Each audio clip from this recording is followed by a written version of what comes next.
Through the visit of our company, students could see a real production of our milling machine, and also they have the special presentation to the theme how we get our advantages at the distant market.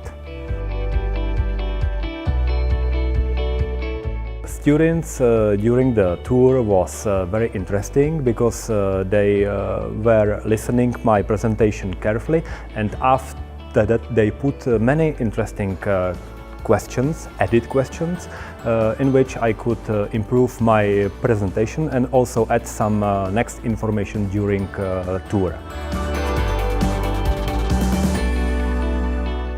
Their visit has three parts.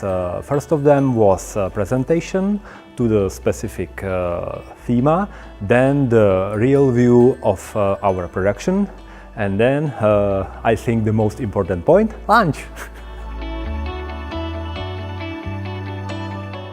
The main goal of the presentation was to introduce the students our real system, how we work on the world markets, at the distant market, at how we solve our production and deliver machines to our customers there.